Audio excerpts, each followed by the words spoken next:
नमस्ते किसान, नमस्ते भारत। मैं किरण किसान बी किसान के साथ। ये आप देख रहे हैं केले का प्लॉट और तरीका देख के आप समझ गए होंगे 70-30 विधि से है। ये नाली है, ये पाली है। और जो आप देख रहे होंगे इसकी मैच्योरिटी, तने पर तने की साइज़, पौधे की हाइट। मैं हूँ महाराष्ट्र टूर पर और विजिट कर रहा हूँ सोलापुर ज़िले में, दक्षिण महाराष्ट्र। पूरा केले का हब माना जाता है। यहाँ पर गन्ने की भी खेती होती है और केले के भी।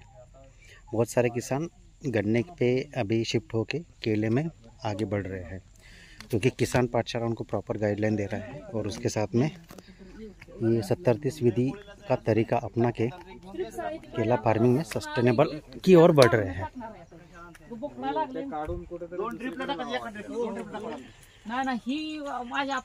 नमस्कार। नमस्ते। नमस्कार। कोणाचं शेत आहे दादा? नमस्कार। नमस्कार। तुमचा परिचय करून द्या। आदिनाथ राजाराम अवताडे। हां। आदिनाथ राजाराम अवताडे, गाव खळवणी, तालुका माळशिरस, जिल्हा सोलापूर। किती लागवड आहे सर? 2 एकर। 2 एकर। 5 बाय 9 झिगझॅग 70-30 फॉर्म्युला 70-30 ने. बी किसानच्या गाईडलाईन शेड्यूल। बरं बरं. आणि लागवडीची तारीख काय आहे? 21 एप्रिल। 21 एप्रिल. बरं बरं. 4 महिने 10 दिवस झाले. पूर्ण 70-30 ने केलेलं आहे आणि शेड्यूल पूर्ण फॉलो करतायत. बी किसान वाल्यांचं बरं बरं शेड्यूल पुरा फॉलो करतोय. बरं. याच्या आधी लागवड तुम्ही केळी? आम्ही फर्स्ट शेतकरी आहे. पहिल्यांदा लावले. बाकी तर तुमचा ऊसामध्ये जास्त आहे. ऊसामध्ये असू द्या तुम्ही, किंवा वांग्यामध्ये, तरकारीमध्ये, भाजीपाल्यामध्ये असू द्या, त्याच्यात आम्ही हे आहे. बरं. मग केळी करायचा विचार कसा काय झाला तुमचा? ज्यावेळेस आम्ही युट्यूबवर बी किसान वाल्यांचं व्हिडिओ बघितले, किसान पाठशाल्यांचा ही पाहिले, व्हिडिओ पाहिले, कार्यक्रम बघितले. मग त्यात मग आपल्याला खर्चाचं बजेट बघितलं आणि हे उत्पन्न निघू शकते. बरोबर. मग म्हणलं ऊसालाही पर्याय म्हणून केळीकडे वळले. बरं बरं. पहिल्यांदाच यांनी लावलेली आहे, पण तुम्ही बघू शकतात झाडाची ग्रोथ, पूर्ण ग्रीनरी आणि मॅच्युरिटी. आंतरपीक म्हणून त्यांनी कोथिंबीर घेतलेली आहे. धनिया का क्रॉप लिया है.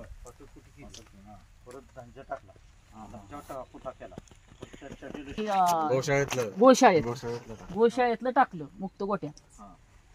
परत ती खुना करून लागवड ही सगळं असलं सगळं बेत केलाय. आणि आता 2 भट्टी लावून 2 डोस झाले. आता तिसरा उद्या होणार आहे. भट्टी लावून झाली. फक्त आता ही पावसाच्या ह्यामुळे आहे का नाही, आज हलवून घेतली एक बार. 3-4 दिवस आहे टाकून घ्यायचं. तुम्ही म्हणजे खत देताना भट्टी लावून डायरेक्ट कधी देत नाही? डायरेक्ट नाही. वा. सगळं पूर्ण शेड्यूल बीएसएफ प्रमाणे चालू आहे. किसान पाठशाळेचं जे बीएसएफ शेड्यूल आहे त्या पद्धतीने बदल काय केला नाही. कमी खर्चातला आहे सगळं बजेट. बरं.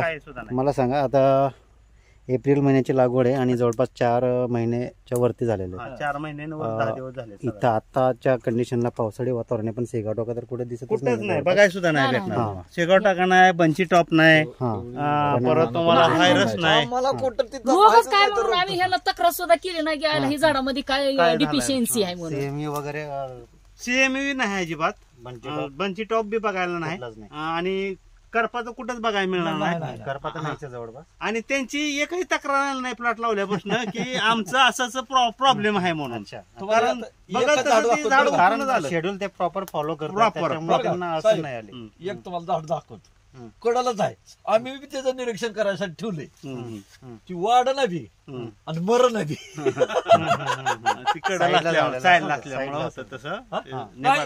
कडाला 4 झाड चांगली, तिकडून 4 आहेत, पण निरीक्षण करायचे. मुद्दाम ठेवलंय. निरीक्षण करा. निरीक्षण चालू काय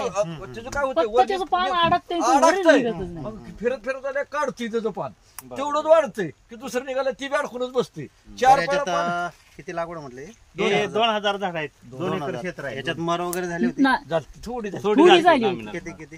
आता तुम्हाला सांगू ह्याच्यामध्ये मर आहे का नाही, आता टोटली नाही म्हणलं तर 7 रुपये नाही ती फक्त फक्त बरं का? रोज 7च रुपये नाही. 7 रुपये. परत राहिलेली 150 रुपये सांडली ती उन्हाळा होता कडक हे उन्हाळा. 150 रोपं सांडली गेली, सांडली 2000 झाड 2000 मध्ये. तेवढं आणि आता झालेलं आहे. 2000 ती सांडून सुद्धा 7 रुपये कारण गेली ती. त्यावेळेस आमच्याकडे टेम्परेचरच 42 सगळीकडे 45 45 हायेस्ट झालं. अहो चाला येत नव्हती इतका धंदे होता ह्याच्या. बरं मध्ये तुम्ही कोथिंबीर पण घेतली ना? हा, आता हे काही खाण्यापुरती खायापुरती घरगुती हा, वापरापुरती सगळे नाही घेतले, सगळे सगळे घेतलेले. सगळीकडे नाही घेतली. बाकीचा तागण मकाच होती, मकाच झालं का बरं? नाही ती जनावरांनीच घाल. जनावरांनी चारले त्यांनी साड टाका म्हणलं होतं ह्याच्यात, पण सर काय टाकलं नाही. ते जनावर असल्यामुळे वापर केला जनावरांनी. ठीक आहे मग कवच होती धंजा होता. बाकी जेवढा कचरा वगैरे कचरा सगळं जेवढा याच्यात आहे ते मध्येच ह्याच्यात आहे. mulching अहो मध्ये लय ढीग होता आता कमी झाला पावसानं आरून आरून. कचरा हे झाला ना तो खत ढीग. बनलं त्याचं. नुसता घा खत ही ती. खूप छान मॅनेजमेंट. तुम्ही कुठलंही आता तुम्ही पहिल्यांदा लावताय म्हणून सांगतो तुम्हाला, हा. दर आठवड्याला दर महिन्याला हा झाडाचा बुंदा हा. 5 इंचाने वाढायला पाहिजे. हा महिन्याला काय? हा, महिन्याला 5 इंच महिन्याला वाढायला 5 इंच वाढायला पाहिजे. हा 5 पत्ते पानं बाहेर. 5 ते 7 पानं यायला पाहिजेत त्याला, हा. नवीन पानं. हा तुम्ही आता कुठल्याही झाडाला मार्किंग करून ठेवा. हा त्याचा बुंदा आजच्या तारखेला मोजून ठेवा. आज 1 तारीख आहे. हा पुढच्या तारखेला म्हणजे पुढच्या 1 ऑक्टोबरला हा. याचा बुंदा मोजायचा. तो जर 5 इंचाच्या पुढे असेल हा. तर समजायचा आपला प्लॉट ओके. मस्त चालू आहे, म्हणजे- ओके चालू आहे. आमचं 5 पानं निरीक्षण नवीन होतं. 5 ते 7 पानं जर रोज नवीन आता- आले असतील तर प्लॉट ओके चालू आहे. आणि रोज येताना याच्यात पानातली अंतरी बघायची.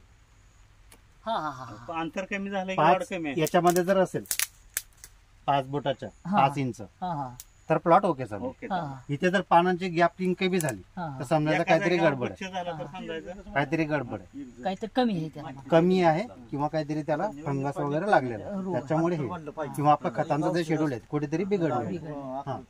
आणि हे सगळं व्यवस्थित चालू आहे तुमचं. व्यवस्थित चालू आहे. आणि हा जो कलर येतो ना हा मॅच्युरिटीचा आहे. हा म्हणजे तुम्ही जे देताय त्याला खत वगैरे सगळं हा अपटेक खातोय. खाते. हा म्हणजे ग्रीन हा मॅच्युरिटी आहे. हा पिल्लं 6व्या महिन्यात बुंदा याला काय करायचं 6 महिन्यापर्यंत सगळी कापत राहायची. हा 6 महिन्यापर्यंत 6 महिन्यापर्यंत 6व्या ते 7व्या महिन्याला आपण एक याचं नवीन पील ठेवणार आहे. हा मग तिथनं पुढे बंद तेव्हा करायचं 6व्यापासून कापायचं बंद तुमचं पूर्व करायचं उत्तर कुठली आहे? आणि पुढे जी येईल ही पूर्व. त्याच्यात टाकायचं. ही पूर्व आहे ना. ही उत्तर आहे इकडं. हा तर तुमची लागवड पूर्व पश्चिम आहे. हा हा, तर पूर्वेकडे इकडे पील ठेवायचं हा याचं. हा इकडे याचं नवीन पील आहे. पूर्वी सगळे काढून टाकायची आणि जे नवीन पील येईल इकडे पूर्वेला येईल पहिल्या. एकसारखं पहिलं सगळं. येईल ते ठेवायचं. बाकीचे सगळे ड्रिलने कट करून टाकायची. हे जसं उगवलंय नवीन नाही काय झालं सवय ड्रिचिंग मित्रों ये देख सकते हैं आप केला खेती महाराष्ट्र की काफ़ी लोग 70-30 विधि अपना रहे हैं बी किसान के गाइडलाइन से, किसान पाठशाला की गाइडलाइन से, और आगे बढ़ रहे हैं इन द सेंस 70-30 विधि से वो सस्टेनेबल केला खेती कर रहे हैं. ये एक ही बार लगाएंगे लेकिन ये 4 से 5 बार इसमें से कटिंग ले सकेगी क्योंकि 70-30 विधि है और पौधे में गैप है, इसलिए वो दूसरा तीसरा चौथा 5 कटिंग यहाँ पर मिनिमम ले सकते हैं बहुत अच्छे तरीके से. जुड़े रहे किसान पाठशाला के साथ. मैं किरण किसान.